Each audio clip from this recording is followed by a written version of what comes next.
Olá pessoal, tudo bom com vocês? Sejam bem-vindos à nossa segunda aula da Semana da Execução e do Cumprimento de Sentença. Na aula de hoje, a gente vai conversar sobre os requisitos da execução. Então, na nossa primeira aula, nós falamos daquelas noções gerais, da tutela executiva, de uma forma geral, do processo de execução, do cumprimento de sentença, que é a fase executiva dentro do próprio processo de conhecimento. E hoje vamos tratar então dos requisitos para a execução. E quando a gente fala em requisito para execução, não importa se essa execução é tratada num processo de execução ou se essa execução é tratada num cumprimento de sentença. Por quê? Porque os requisitos, eles são basicamente os mesmos. Quando falamos em executar no âmbito civil, a execução ela pressupõe dois requisitos. O primeiro requisito é o título executivo, que no processo de execução vai ser o título executivo extrajudicial, enquanto que no cumprimento de sentença vai ser o título executivo judicial. Sobre esse título executivo, o que a gente precisa saber? Que quando a gente fala de título extrajudicial, a gente tem que ter na cabeça que título extrajudicial é todo e qualquer título que foi formado fora do ambiente do Poder Judiciário. E são todos aqueles previstos nos 12 incisos do artigo 784. Então, é um cheque, é uma nota promissória, é uma duplicata, é uma debênture, é um contrato, é um instrumento de transação referendado pelo Ministério Público, pelos advogados dos transatores, é uma escritura pública, todos títulos executivos extrajudiciais que se formaram fora do Poder Judiciário. É um negócio jurídico qualquer que, se as partes tivessem adimplido, não haveria necessidade de demandar perante o Poder Judiciário. Agora, é em razão do inadimplemento que você precisa promover um processo de execução. Então, o título executivo extrajudicial são todos aqueles previstos no 784 do CPC. Só que o 784 do CPC, no último inciso 12, ele faz uma ressalva que, além de todos aqueles ali descritos, também é considerado título executivo extrajudicial todos aqueles títulos que a lei implica uma força executiva, como é o caso, por exemplo, do contrato de honorários previstos no Estatuto da OAB, como é o caso do instrumento de confissão de dívida previsto na súmula 300 do STJ. Então, quando a legislação fizer a previsão em outras leis de que determinado título é título extrajudicial, é porque é título extrajudicial e, portanto, vai originar um processo de execução. Agora, nós também temos os títulos executivos judiciais. E por título executivo judicial, a gente tem que compreender que são todos aqueles títulos previstos no artigo 515 do CPC. E o 515, ele tem um rol taxativo. Diferentemente do 784, que tem um rol exemplificativo, o 515 tem um rol taxativo. E lá nós encontramos a decisão judicial que condena a pagar, fazer, não fazer, entrega de coisa. Lembrando que tanto pode ser uma sentença, como pode ser uma decisão interlocutória, qualquer decisão judicial que condene em uma dessas 4 modalidades obrigacionais. Também é título executivo judicial, o acordo judicial, o acordo extrajudicial, mas homologado em juízo, o formal e a certidão de partilha, que são o resultado, o produto de uma demanda de inventário, a fixação dos honorários indicados a serventuário da justiça que não foram adimplidos, são todos títulos executivos judiciais. Dos títulos executivos judiciais, os únicos que a gente tem que tomar um pouquinho mais de cuidado são sentença penal condenatória, sentença arbitral, sentença estrangeira e decisão interlocutória estrangeira. Por quê? Porque são títulos que têm previsão no 515 e, portanto, são títulos judiciais que vão deflagrar ali um cumprimento de sentença, uma fase executiva dentro do processo de conhecimento.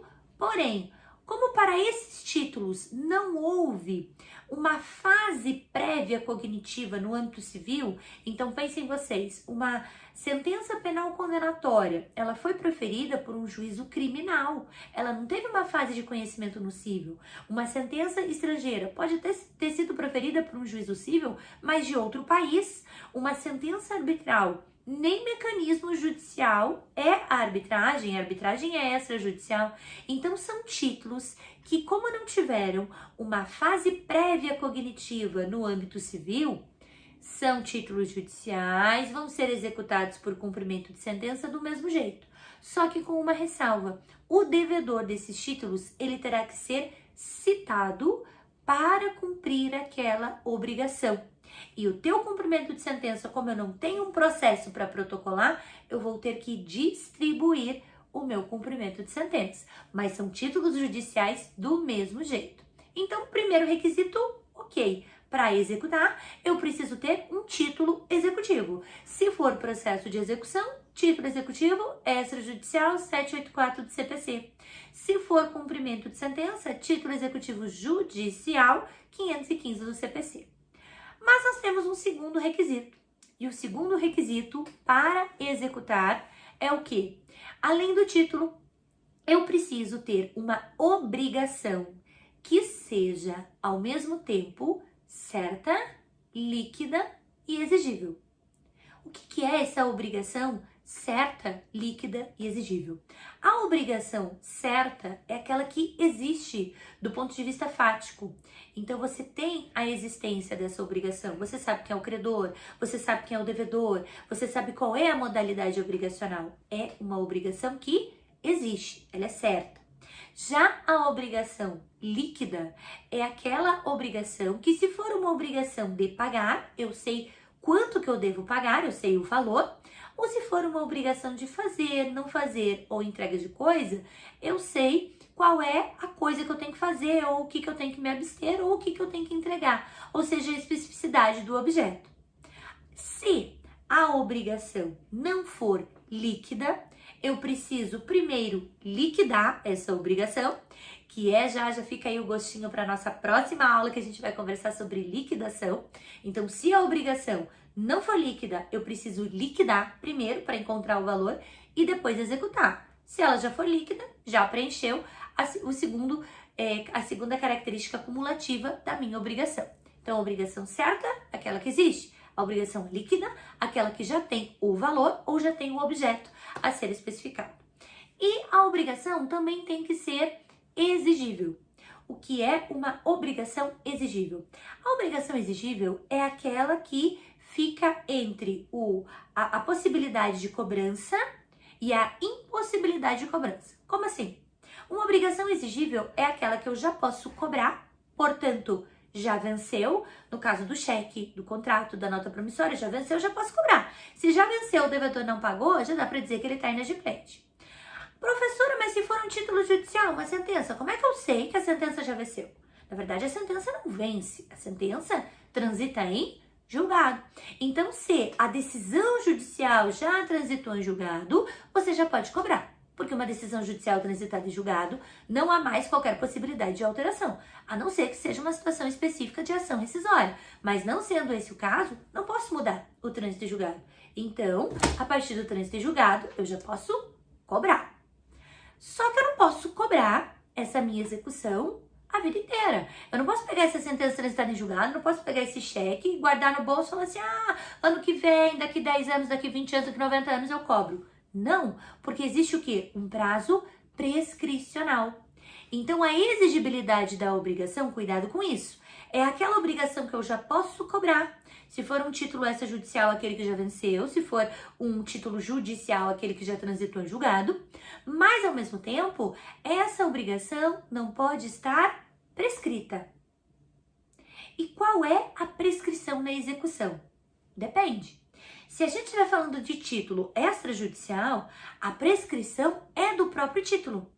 Então, se você tem um cheque, por exemplo, o cheque prescreve em 6 meses. Então, você tem, a partir do vencimento, 6 meses para entrar com o processo de execução. Se for uma nota promissória prescreve em 3 anos. Então, a partir do vencimento, você pode executar pelo prazo de 3 anos. Depois está prescrito, não posso mais executar. Agora, em se tratando de títulos judiciais, não dá pra gente dizer assim, a sentença prescreve, a decisão interlocutória prescreve. Não tem como a gente trabalhar com esse conceito. Então, o que acontece? O que prescreve não é o próprio título, o que prescreve é a possibilidade de cobrança. E quanto tempo prescreve essa possibilidade de cobrança? Aí a gente vai ter que utilizar para os títulos judiciais a súmula 150 do STF. A súmula 150 do STF diz o seguinte: o prazo que você tem para executar é o mesmo prazo que você tem para propor a ação. Então a gente vai ter que buscar na natureza daquela decisão que transitou em julgado, que você vai, portanto, executar, qual é o seu objeto, qual é a pretensão. Então vamos supor a seguinte situação: eu tenho aqui uma sentença transitada em julgado, me condenando a pagar 50 mil reais para você. Essa sentença passou por um processo de conhecimento, todas as etapas, transitou em julgado, eu tenho que te pagar 50 mil reais a título de dano moral. Aí você vai na gênese da decisão. Qual é o objeto? Uma indenização por dano moral. Qual é o prazo que você tinha para propor uma ação de dano moral? Aí você corre lá no Código Civil, artigo 206, parágrafo 3º. A ação envolvendo reparação civil prescreve em 3 anos. Então, qual é o prazo que você tinha para propor a ação de dano moral? 3 anos a partir do fato.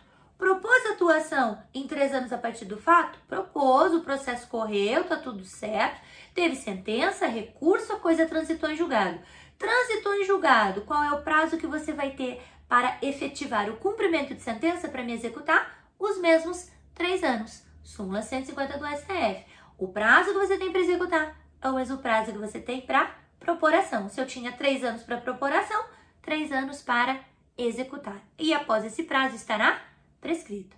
Então percebam que são requisitos que têm que andar de mãos dadas. Não basta só ter um título executivo. Da mesma forma que não basta só ter uma obrigação certa ou só ter uma obrigação exigível. Você precisa ter sempre as duas coisas.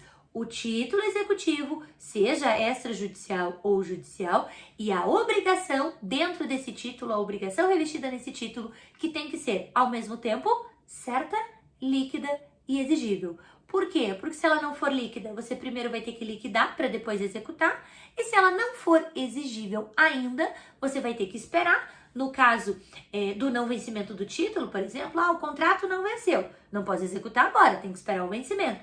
Ou depois que já estiver prescrito, infelizmente, não posso mais propor ação nenhuma, questionar nada no Poder Judiciário, porque o meu direito estará prescrito. Então, muito cuidado com esses 2 requisitos fundamentais da execução.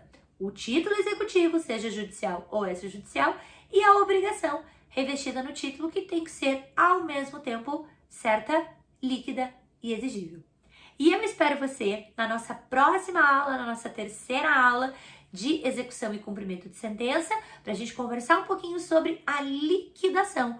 Quando essa obrigação não for líquida, o que eu tenho que fazer? Posso cobrar? Não posso cobrar? Então fica ligado na nossa próxima aula da semana da execução e do cumprimento de sentença. Bons estudos e até lá!